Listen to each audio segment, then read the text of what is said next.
ഈ ദിവസം ഞാൻ ഒരു തിരക്കിലാണെന്ന് പറഞ്ഞിട്ട് ഒഴിവാക്കിയിട്ടുണ്ട്. കാരണം ആ ബന്ധം 100% തകരും. മാത്രമല്ല ചില പ്രണയബന്ധങ്ങളിലേക്ക് കൊണ്ടുവന്നു കഴിഞ്ഞാൽ അത് കൊലപാതകത്തിലൊക്കെ അവസാനിക്കുന്നതാണെന്ന്, അത് ദോഷാധിക്യം കൂട്ടുവെന്നും ആ സമയത്ത് വേർപിരിഞ്ഞു പോകാനും പലവിധ നാശങ്ങൾ ഉണ്ടാകാനും ഇടയുണ്ടെന്ന് പറയുന്നുണ്ട്. അത് ഒരു പരിധിവരെ സത്യവുമാണ്.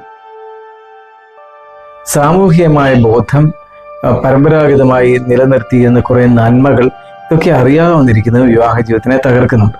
ഇപ്പോഴും ജ്യോത്സ്യന്മാർക്ക് ജ്യോതിഷം നോക്കുന്നതിനേക്കാൾ ഉപരി അത്തരം കാര്യങ്ങളെക്കുറിച്ച് കൗൺസിലിംഗ് നടത്തേണ്ടതായിട്ടുള്ള ഒരു സാഹചര്യമാണ്. അവരുടെ കണ്ണിന്റെ താളം കാണുമ്പോൾ നമുക്കറിയാം ഇത് കുട്ടിയെ മാറ്റിയിട്ട് ചിലപ്പോൾ മിക്കവാറും ഇപ്പൊ മുഹൂർത്തം കുറിപ്പിക്കാൻ വരുന്നത് ഈ ചെറുക്കനോ പെണ്ണോ പെൺപിള്ളേരായിരിക്കും കൂടുതൽ, എന്നുവെച്ചാൽ യുവതികളായിരിക്കും കൂടുതൽ മാതാപിതാക്കളോടൊപ്പം വരുന്നത്. സാർ നമസ്കാരം. അറേഞ്ച്ഡ് മാരേജ് ആയാലും ലവ് മാരേജ് ആയാലും ഈ കാലഘട്ടത്തിൽ ഒരുപാട് ദാമ്പത്യ പ്രശ്നങ്ങൾ വർദ്ധിച്ചു വരുന്നുണ്ട്. അതിന് കാരണം അവരുടെ ജാതകമാണോ, ആധുനിക ജീവിത ശൈലിയാണോ, അതോ അവരുടെ സ്വഭാവ രൂപീകരണത്തിൽ വരുന്ന മാറ്റങ്ങളാണോ? ഒരുപാട് കാര്യങ്ങൾ ദാമ്പത്യ വിഷയവുമായിട്ട് ബന്ധപ്പെട്ട് പറയാനുണ്ട്. അത് നമ്മളുടെ ഒരു ചെറിയ വീഡിയോയിലൊന്നും തീരുന്ന കാര്യമല്ല. കാരണം വിവാഹത്തിന്റെ കാര്യങ്ങളെക്കുറിച്ച് നമ്മൾ നോക്കുമ്പോൾ ഇന്ന് ആധുനിക ജീവിത ശൈലിയിൽ ഉണ്ടായിരിക്കുന്ന പ്രശ്നങ്ങൾ നമ്മൾ ജ്യോതിഷമായിട്ട് യഥാർത്ഥത്തിൽ കൂട്ടിക്കുഴയ്ക്കേണ്ടതില്ല.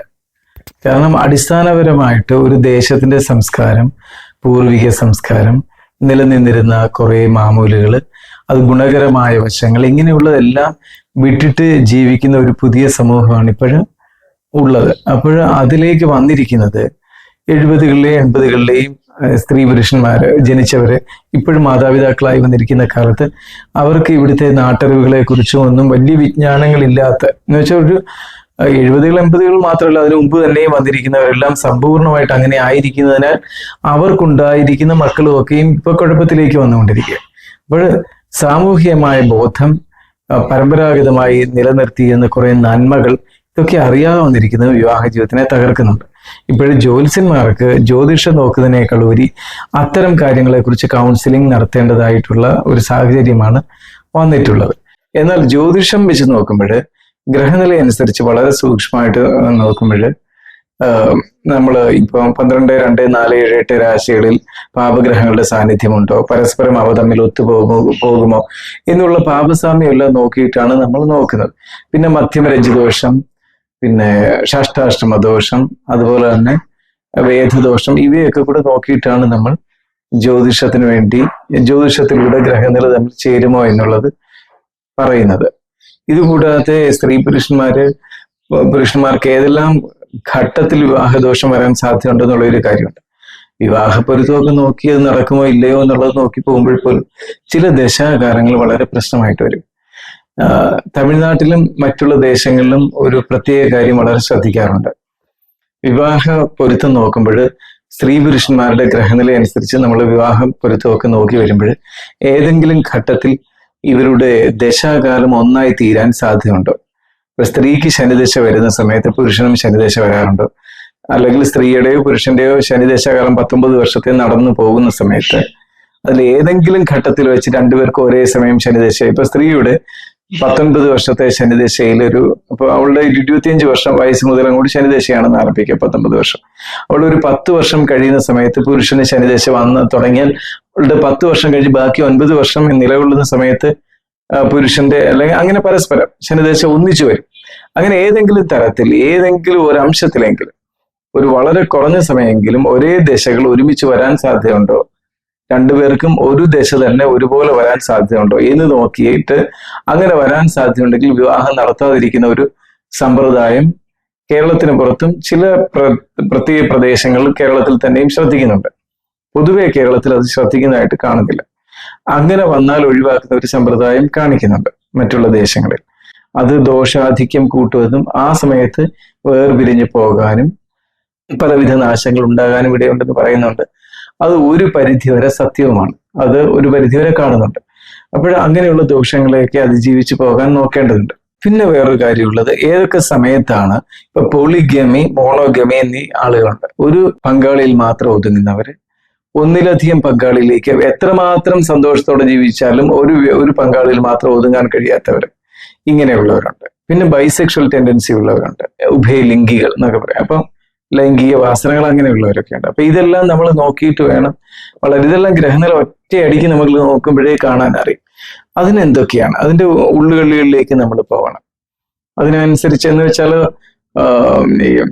ചരം സ്ഥിരം ഉഭയം രാശികളുള്ളത് ഉഭയരാശികളിൽ ലഗ്നമായിട്ട് വരുന്നവരുടെ കാര്യങ്ങൾ വളരെ ശ്രദ്ധിക്കണം. പിന്നെ പൂയമനുഴം ഉത്രട്ടാതി എന്നീ ശനിയുടെ നക്ഷത്രങ്ങളിൽ ജനിച്ചവര്, ആയില്യം തൃക്കേട്ട രേവതി എന്നീ ബുധന്റെ നക്ഷത്രങ്ങളിൽ ജനിച്ചവര്, പിന്നെ ചന്ദ്രന്റെ നക്ഷത്രത്തിൽ ജനിച്ചിട്ട് എന്ന് വെച്ചാൽ രോഹിണി അത്തം തിരുവോണം എന്നീ നക്ഷത്രങ്ങളിൽ ജനിച്ചിട്ട് 7ാം രാശിയിലോ 8ാം രാശിയിലോ ശനിക്ക് പ്രാധാന്യമായിട്ട് വരുന്നവര്, അവരിൽ ഉഭയരാശി ലഗ്നമായി ജനിച്ചവര്, ഇങ്ങനെയൊക്കെയുണ്ട്. അപ്പൊ ഉഭയരാശി ലഗ്നമായിട്ട് വരുന്നത് ഏത് നക്ഷത്രമാണെങ്കിലും വളരെ ശ്രദ്ധിക്കുക എന്ന് വെച്ചാൽ അവർക്ക് ഒരു തുറന്ന ലൈംഗികത ചിലപ്പോൾ വരാം. അവരിൽ പലപ്പോഴും അവർക്ക് ബൈസെക്ഷൽ ടെൻഡൻസി കൂടാ. ഇങ്ങനെയൊക്കെ ഒരുപാട് കാര്യങ്ങളുണ്ട്. എന്ന് പറഞ്ഞ് എല്ലാ ഉഭയരാശികൾ ലഗ്നമായി ജനിച്ചവരെ അങ്ങനെ ആരോപിക്കേണ്ടതൊന്നുമില്ല. എന്നാൽ 90% അതിനൊരു പരിധിവരെ സാധ്യതയുള്ളവരുമാണ് അതുള്ളത്. എന്നാൽ അതിനെ അതിജീവിച്ച് പോകാനുള്ള കാര്യങ്ങളുണ്ട്. ഇങ്ങനെയുള്ള ഒരുപാട് കാര്യങ്ങൾ ഒരു നിമിഷം കൊണ്ട് നമ്മളുടെ ബുദ്ധിയിൽ മിന്നി തെളിഞ്ഞാൽ മാത്രമേ നമുക്ക് ഈ ബന്ധം ശരിയാവുകയുള്ളൂ എന്ന് നോക്കാൻ ഒക്കെയുള്ളൂ, എന്ന് തീർത്തും പ്രവചിക്കാൻ ഒക്കെയുള്ളൂ. വിവാഹബന്ധം ഇപ്പോഴ് ജ്യോത്സ്യന്മാരിൽ ഭൂരിപക്ഷം പേർക്കും വിവാഹ പൊരുത്താൻ നോക്കാനുള്ള അവസരം കിട്ടുന്നില്ല. കാരണം സ്ത്രീ പുരുഷന്മാര് വിവാഹബന്ധം ഉറപ്പിച്ചതിന് ശേഷം വന്ന് വീട്ടുകാരോട് പറഞ്ഞിട്ട് മുഹൂർത്തം കുറിക്കാൻ വരുന്ന ഒരു സാഹചര്യമാണ്. ഇപ്പോൾ 98% വിവാഹം നടക്കുന്നത് ആൺകുട്ടിയും പെൺകുട്ടിയും, അല്ലെങ്കിൽ ആൺകുട്ടി പെൺകുട്ടി എന്ന് പറയേണ്ടതില്ല, യുവാക്കന്മാർ പരസ്പരം ധാരണയിൽ എത്തിയിട്ട് വീട്ടുകാരോട് പറഞ്ഞിട്ട് നടത്തുന്ന പൊരുത്തം നോക്കാനുള്ള സാഹചര്യങ്ങളെ ഉണ്ടാവുന്നില്ല. വർഷങ്ങൾക്ക് മുമ്പ് 1500 പൊരുത്തമൊക്കെയാണ് ഒരു ദിവസം ഞാൻ നോക്കിയിരുന്നത്. ഇപ്പോഴ് അത് വളരെ കുറവാണ്. ഈ വളരെ വളരെ വളരെ കുറവ്. ഓരോ വർഷം കഴിയുന്തോറും തീരെ കുറവാണ്. കാരണം അവർ തന്നെ ഉറപ്പിച്ചിട്ട് മുഹൂർത്തം കുറിക്കാൻ വരുന്ന. പിന്നെ വളരെ ഈ അടുത്ത ദിവസങ്ങളിൽ വിവാഹം കഴിഞ്ഞ 2 മാസങ്ങൾക്കുള്ളിൽ 2-3 മാസങ്ങൾക്കുള്ളിൽ വിവാഹം നടത്തുന്നതിന് വേണ്ടി മാതാപിതാക്കൾ ആലോചന കൊണ്ടുവന്ന് മുഹൂർത്തം കുറിക്കാൻ കൊണ്ടുവന്നിട്ട് അത് നോക്കിയിട്ട് ഈ ബന്ധം ഏറ്റവും വലിയ നാശത്തിലേക്ക് പോവുകയുള്ളൂ എന്ന് ഉറപ്പായത് അവരോട് പറയാൻ സാധ്യതയില്ലാത്തതിനാൽ ഇത് ഇപ്പോൾ എൻ്റെ ഈ സമയം സാധ്യതയില്ല, നിങ്ങൾക്ക് ഇന്ന ദിവസങ്ങളൊക്കെ ഉണ്ട് നല്ലത്, അത് നിങ്ങൾ എവിടെ ആണെങ്കിലും പോയി കുറിപ്പിച്ചോളൂ എന്ന് പറഞ്ഞ് ഞാൻ വിട്ട സാഹചര്യങ്ങളുണ്ട്. കാരണം അങ്ങനെ ഞാൻ വിവാഹ മുഹൂർത്തം കുറിച്ചു കൊടുത്തു വിട്ടാലും ഇത് ഏറ്റവും ശക്തമായി തകരാനേ സാധ്യതയുള്ളൂ എന്ന് ഉറപ്പിച്ചത് കൊണ്ട് പിന്നെ അതിന് ജ്യോത്സ്യനും കാരണക്കാരാണ്, ജ്യോതിഷിയാണ് അതിന്റെ കാരണക്കാരൻ എന്ന് പറയാൻ സാധ്യതയുള്ള ആളുകളാണ് ഈ വരുന്നവർ. അതുകൊണ്ട് തന്നെ ഞാൻ പറഞ്ഞു, നിങ്ങൾ എവിടെയെങ്കിലും പോയി കുറിപ്പിച്ചോളൂ, ഈ ദിവസങ്ങളായിരിക്കും നല്ലത്, ഇപ്പോഴെനിക്ക് സമയമില്ല, മാത്രമല്ല ഈ ദിവസം ഞാൻ ഒരു തിരക്കിലാണെന്ന് പറഞ്ഞിട്ട് ഒഴിവാക്കി വേണം. കാരണം ആ ബന്ധം 100% തകരും. മാത്രമല്ല ചില പ്രണയബന്ധങ്ങളിലേക്ക് കൊണ്ടുവന്നു കഴിഞ്ഞാൽ അത് കൊലപാതകത്തിലൊക്കെ അവസാനിക്കുന്നതാണെന്ന് കാണാൻ കഴിയും. അതൊക്കെ നമ്മൾ മുഹൂർത്തം കുറിക്കാനിരിക്കരുത്. അങ്ങനെ ഒരു മഹാനായ മനുഷ്യൻ മുഹൂർത്തം കുറിച്ചിട്ട് എന്തായി എന്നൊക്കെ പറയാൻ ഇടയാകാം.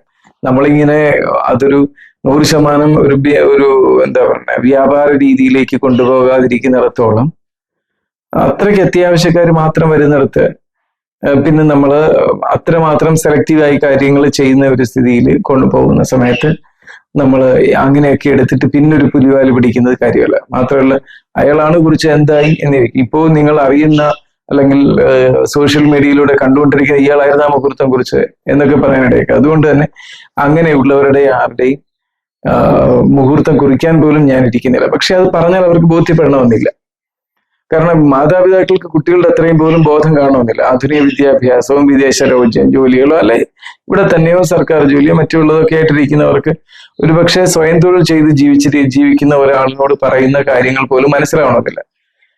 സ്വയം തൊഴിൽ ചെയ്ത് ജീവിക്കുന്ന മാതാപിതാക്കളൊക്കെ ആണെങ്കിൽ പിന്നെയും കാര്യങ്ങൾ പറഞ്ഞാൽ മനസ്സിലാവും. അവരുടെ കണ്ണിന്റെ താളം കാണുമ്പോൾ നമുക്ക് ഇത് കുട്ടിയെ മാറ്റിയിട്ട് ചിലപ്പോൾ മിക്കവാറും ഇപ്പൊ മുഹൂർത്തം കുറിപ്പിക്കാൻ വരുന്നത് ഈ ചെറുക്കനോ പെണ്ണോ പെൺപിള്ളേരായിരിക്കും കൂടുതൽ, എന്നുവെച്ചാൽ യുവതികളായിരിക്കും കൂടുതൽ മാതാപിതാക്കളോടൊപ്പം വരുന്നത്. അവരാണ് ഇപ്പൊ മുൻകൈ എടുക്കുന്നത് തന്നെ. അത് തെറ്റാണെന്ന് ഞാൻ പറയുന്നില്ല, അതെല്ലാം കാലത്തിന്റെ മാറ്റം. അപ്പൊ അവര് വന്നിട്ട് മുഹൂർത്തം കുറിപ്പിക്കുന്നത് എനിക്ക് ഇന്ന ചെറുക്കനെയാണ് ഇഷ്ടം, അതുകൊണ്ട് അവരായിരിക്കും മിക്കവാറും മുൻകൈ എടുക്കുന്നത്. ഇപ്പോ സ്ത്രീകൾക്ക് സ്ത്രൈയുടെ ഭാവത്തിനേക്കാൾ ഉപരി പൗരുഷഭാവം കൂടുതൽ വർദ്ധിച്ചുകൊണ്ടിരിക്കുക. തിരിച്ച് പുരുഷനും സ്ത്രൈണ ഭാവങ്ങളിലേക്ക് കൂടുതൽ പോകും. എന്നുവെച്ചാൽ മുഖത്തെ ഭാവപ്രകടനം എന്നുള്ളതിനേക്കാൾ ഉപരി അവരുടെ മനോഘടന അങ്ങനെ ആയിക്കൊണ്ടിരിക്കുന്ന ഒരു സന്ദർഭത്തിലൂടെയാണ് നമ്മൾ കടന്നു പോകുന്നത്. ഇതൊരു വലിയ പരിണാമം സംഭവിച്ചുകൊണ്ടിരിക്കുക. അപ്പം നമ്മൾ വിവാഹം കുറിക്കുന്നതിനും ആ ഒരു വിഷയങ്ങളുണ്ട്. ഇത് ഒരുപാട് സൂക്ഷ്മമായിട്ട് സംസാരിക്കാൻ പറ്റിയ ഒരുപാട് കാര്യങ്ങളുണ്ട്.